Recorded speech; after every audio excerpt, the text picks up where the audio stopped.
Today's interview is with Balaji, who is the CEO of SkillsMax, an AI-powered diagnostic platform focused on communication and problem solving. Balaji has spent many years in edtech, and his main company, Crystal Delta, has been operating for nearly 11 years. SkillsMax has already started gaining traction in India and is now setting its sights on Australia, which makes this conversation especially timely for educators, trainers, and anyone thinking about the future of skills development.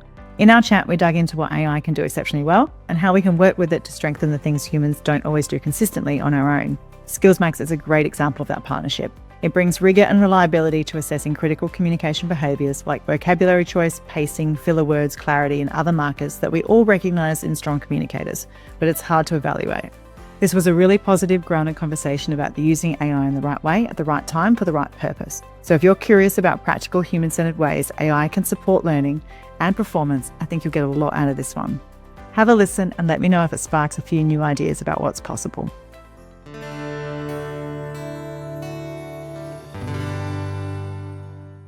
Hi everyone, I'm super excited today to talk to Balaji, who is the CEO of Crystal Delta and also the founder and CEO of SkillsMax, a beautiful AI diagnostic platform he's going to tell us way more about than I can. But yeah, can you please just introduce yourself, Balaji, as how you got to this point, working in technology and education and with Crystal Delta and now with your new product, SkillsMax? Thanks, Bianca, for having me here. Yes, my name is Balaji Baradhazhvar. I've been working in this IT industry for over 3 decades. We started Crystal Delta with 4 of the co-founders back in 2014. We are 11-year-old company. We have been working in different sectors. We are primarily an IT technology company. We are working in banking, finance, healthcare, logistics, and education has been our passion. We have 3 products in education, and we have been working with 60 plus clients worldwide in the education sector. If you're curious how a team like this supports 60 plus education partners worldwide, go take a look at Crystal Delta. One of the products we recently launched is SkillsMax.Ai, where I have been personally focusing quite a bit of time. The reason why we started that SkillsMax.Ai are a couple of reasons behind. One is the technology. Everyone is talking about AI, what it is doing. So how can we use the technology in a positive way, which can provide equitable access for anyone in the world who needs to assess themselves where they are and how they can improve. So that is where we started that. The other reasons have been, we wanted to hire candidates for our company, whoever is coming in a consistent manner, no bias, ethical and fair. That is where we found a sweet spot with the AI and plus the human evaluation, where we can hire consistently. So we solved 2 problems. And then as part of this SkillsMax.Ai, we are also able to provide coaching to our employees, our own employees, to improve their communication skills. Especially we are working with multinational clients in Australia, in US and everywhere. So this platform is, we have been working for the last 14 months and providing amazing results. If you want a glimpse of the future of student upskilling, head over to SkillsMax.Ai. Yeah, and I love that this product has come from a real problem that you needed to solve, but also has quite an altruistic idea around it, around this solving a problem that AI can solve really well. And one of the things I've been worried about in the space is that AI is going to get plastered into everything we do just because it's there. And one of the things AI is really good at is diagnostics. And I really like your analogy that you spoke to me off camera before about a blood test. So when we go to the doctor and we say, I don't feel well, the first thing they try and do is baseline you and get you a blood test so they have a diagnostic to start to have a conversation about. And that's what humans can't do very well. We can't do diagnostics fairly across the board because we have nuances and bias, and that's what makes us human.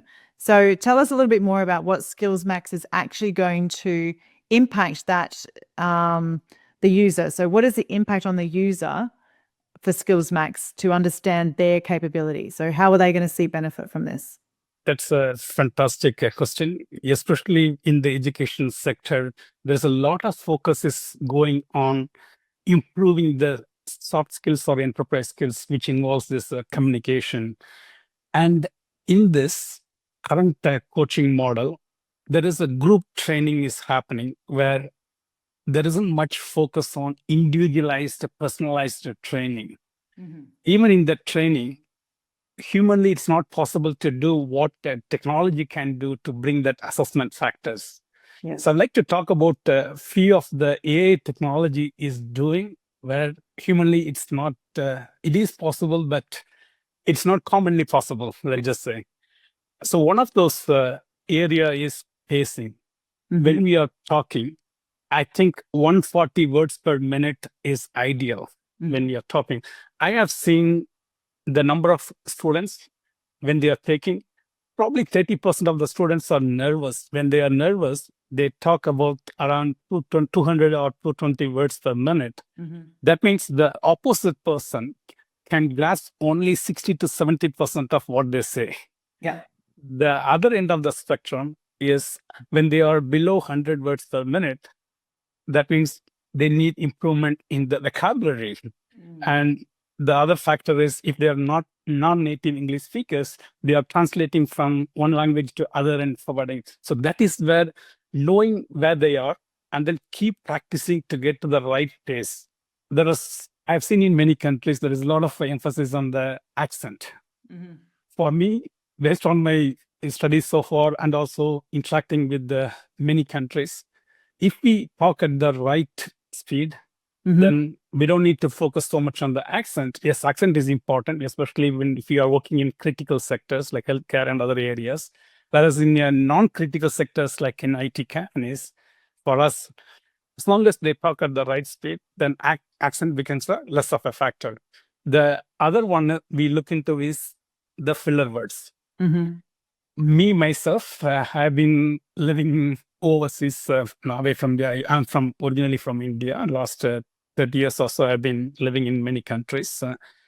I did not know myself. I had 18 filler words in 1 minute. Wow, that's a lot. If you have interviewed me last year, my speaking would be lots of hours and hours. And no one pointed me out that you have been using 18 filler words. The moment I saw in my first practice using this tool, I realized I have to fix myself. I know I can speak, but my speaking is not very confident because of those filler words.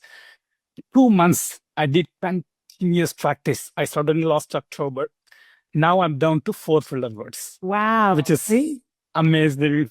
Yeah. And EA is telling me that I have improved and 4 is acceptable. It's completely not possible to eliminate all the filler words because we are speaking. But as long as it's reasonable, it's good. So that's another factor where it finds. Can I pick up on that for the teachers watching and the educators watching? So you said earlier, this is possible with a human, but we all know the pressure on educators and teachers in the classroom. And we know that sometimes we can't pinpoint why we can't understand somebody. Sometimes as a human, we might be like, why are we struggling with this person or this communication? Or what is it about them that's not working? What I really love is that you're taking the fact that because of AI too, we have a lot of data now that we can scrape and we can come up with what you said, like your benchmark amount of pace. What is the pacing that is palatable to the ear? So we have the data, and now we're able to connect the data about what is best practice to the diagnostic. Now, that is something that we haven't been able to do in education for anything because of the human time needed to understand that diagnostic. So I just wanted to point that out, that this is when all the AI started. The most exciting thing I was thinking about was when I was a teacher and I could never get around to hear the kids read because there just wasn't enough time in the classroom day for me to hear them all individually read to me every week. So I couldn't do those diagnostics because it just wasn't time. So I had this vision of an AI robot that would sit and listen to the kids read and then feed that data back to me. This is what you're doing. So I'm excited. Yes, definitely with the AI. A lot of times, like when we talk about the AI, if we look AI to provide 100% of the solution, that is where the fear is, like, what if it does something wrong? Whereas the way we are using, the technologist is using, is we use AI to provide the data, but we do a lot after that. Like, for example, 80% of the work is done by the AI. Remaining technology work is done outside the AI to provide a comprehensive report. So I think AI is good as long as we use it in a proper way, not 100%, but at least like where we can at the maximum utilize it. Which is why I wanted to talk to you, because that has been the message all along, is that we're not going to be replaced with it. We need to use it as a tool to insert into the places where it's good at. And it's good at diagnostics, right? Check out this video to see why domain expertise is what keeps experts in the driver's seat of AI. So just to be a bit clear about the tool at the moment, when the user does a test, so when you did your test and you found your filler words, what does the AI tell you? Does it give you a full breakdown as to why you might be doing that and how you might be able to improve? Does it give you tips and tricks along the way? Or is it asking you to go out and find some other resources at the moment? So yes, the AI is being personalized coaching at the moment. Right. For the student, when they talk, it gives a summary on the 4 factors currently we are doing. One of them is the filler words, the tone and engagement. When the students are talking, how is the tone? Is there inclusivity and all those things like built in as part of that when they are communicating? The third factor is the relevancy. When a question is asked, are we responding to that question directly, or are we going around it? That's another important one. And then the last one we do is the fluency. Right. So for all these areas, AI is providing for the question that was put in. When the candidate responds, it provides a recommendation on what are the good things when they spoke, and then what are the areas they can improve. AI is providing suggestions. Now, even though these suggestions are there, one thing that we have plans in the future is how do we convert this diagnostic assessments? We do other areas as well, more assessments on the vocabulary and other things. We'll come back. But we have this diagnostics data. Now, the students can keep improving over the period of time. We have seen in 6 months' time, students go improvement of 60% improving in the communication skills. However, one area we are missing today, but we are planning to address is the learning. When we talk about the learning, how to improve, that again, traditional model is putting them through your standard courses. But what we are looking into is adaptive learning, where if they are good in certain areas, leave them where they are good at, and where they need to improve, that is where AI can suggest the bite-sized modules, especially in the modern era. The taking 2 hours of training and all those things is it's not encouraging. Whereas if you do it at 2 minutes to 3 minutes bite-sized reading, it's encouraging for the learners. So I think that is the focus that we are putting in and looking into the ways we can improve in the learning perspective. And I think that, again, is the power of AI has always been in its ability to support adaptive learning. We've been talking about adaptive learning as online learning designers for a long time, but most of the time the tools have not been able to keep up with what we can see needed. Curious what learning designers really do? Check out this video. But now we do have those abilities to do that adaptive learning piece in a very real way. What I was thinking about as you were talking, though, is how exciting it is to also know what kind of data you're going to be able to aggregate from your users about the areas of improvement. So you said to me you've got around, 6,000 users in India right now? Yes. So imagine the data you were able to pull around those regions, around, especially in clusters, to say even to school groups, hey, all the people from your area had trouble with X, Y, Z. You're going to have a hell of a big data set to work with as well, which is also very exciting, which will feed back into the product. Is that exciting for you too? Absolutely. I think what you said is depending on the region as well as the industry they work with. And the industry, yeah. It is very important. We have some of the users coming from commercial pilots training. Okay. Been trying out our product as well. For them, communication is very critical.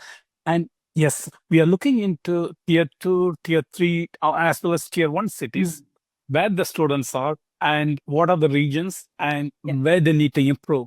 We have seen in tier 3 cities, some of the biggest challenges, the vocabulary Yeah. part. And if you look into the tier 1, then it's more towards the pacing, the filler words and other areas.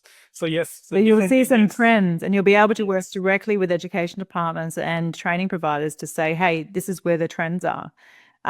Yeah, that's awesome. I mean, and also I think you said something off camera as well to me, was that, you know, each of the particular industries require different skills within these human skills. So we do often say human skills, and we bump them, like lock them all in together, but some are prioritized more than others in certain industries. And I think that's going to be really powerful for the user to understand, hey, I want to be a pilot.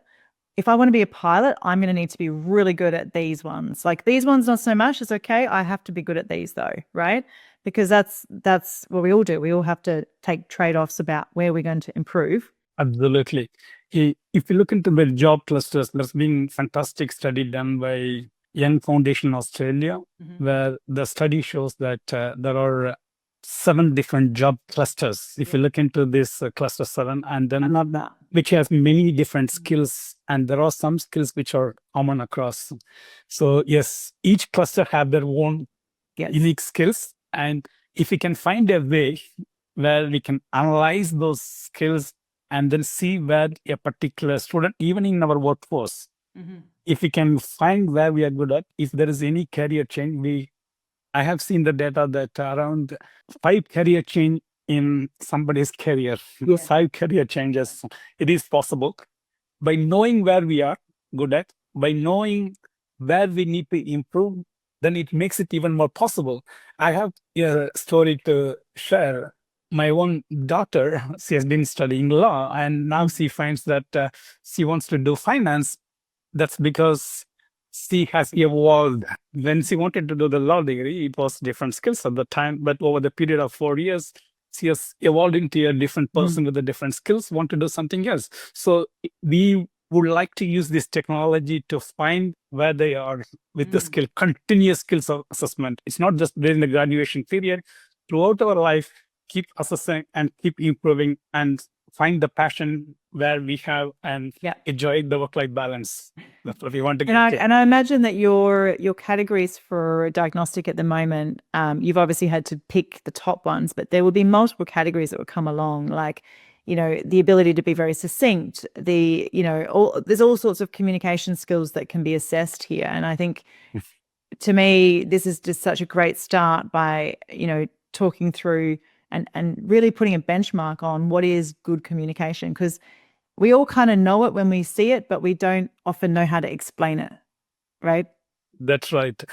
If we talk about the communication, it's a very, very broad area. Yes. And the level of the skill required for a graduate is different from the managerial to the executive level, again, within that. So when we look for, I've been in the recruiting field, especially since 2003. I've been recruiting quite a bit of candidates. One thing that, 2 skills that comes in is the problem-solving skills and then the communication skills. Other than that, the teamwork, the leadership, some of these areas we can also assess as part of this communication, the broader communication skills. We are also assessing as part of that as well. So yes, it is using the technology to assess at different levels, entry level to managerial to executive level for different industry, and matching that, I think it will be a great tool for educators as well as for the students and academia, for everyone. For sure. Well, let's bring our attention to Australia. So obviously, Christoph Dolce has been working in Australia, and anyone in the system here would know your products and what you've been up to. Obviously, you've taken SkillsMax to India first. What is your plans for SkillsMax here in Australia? So how do you see it fitting into our ecosystem here? That's a fantastic question, Bianca. We are using it in India first. The reason is one of the skills area is the communication area, where we are seeing there's quite a bit of technical skills and other skills, but communication is the area the students need to improve quite a bit. And in Australia, if you look into there is migration, quite a bit of skills workers is needed. That is why Australia is looking for migration from different countries. Now, we are looking into see how we can help the people who are, wherever the skill shortages is there, how we can use the AI technology to help them to get better at that way. It matches what Australia needs at the skill level. I know there is quite a bit of activity, there is quite a bit of education, the policies and everything is there addressing it, but we are just bringing the technology factor into that to assess consistent manner. That is what we are looking at here. Yes, in future, what we would like to do is work with the universities and the policymakers to see how we can use this technology to provide consistent benchmark for assessing and also for continuous improvement. Yeah, and this is a huge tool for international education. This is a massive tool because there's a lot of work that gets done on trying to, I guess, onboard people into Australia, and this is a great tool to use to do that. That way we are confident anyone who is coming in, they have the skills to come in and then fill in the shortage of the skills. Yeah. Awesome. So one of the questions I ask everyone as we wrap up is, what are you the most excited about at the moment when it comes to technology and education? So obviously you're excited by SkillsMax, but is there anything else that's going on in tech and education that you're seeing opportunities? Because I really believe right now we're in this convergence where we're not quite sure what's going to fall out the bottom yet, but we're starting to see patterns where an app will be designed and then you realize it's got another use case, and then it's going to open this new other door. And this is the fun thing about being an entrepreneur, is we don't know what's going to be the next great idea. So what are you excited about right now in education? What we are addressing today is when a particular student or the person in the workforce, we are assessing their skills and to improve.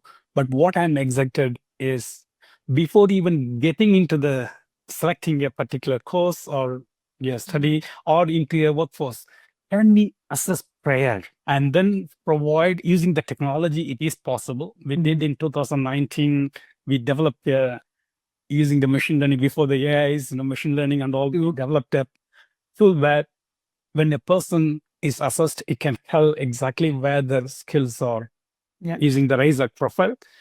And then what are the jobs and what are the careers and what are the studies you can match them. I think that is more relevant. A lot of focus is on already into the system. Before getting into the system, we want to provide the ability for assessing that way. The learner's satisfaction and success is very important. Yeah. And to do that, the earlier assessing is very important. That's where my passion is. Hopefully one day we can address it. I don't see many tools playing in that area. And it's one of the areas where it will be helpful for everyone. Yeah, it's going to change career coaching for sure. Yeah, yes. Which is, it's needed to, because a lot of the time people don't know what they don't know and they don't know how to access these different pathways. And that's been a problem for our young people for a long time.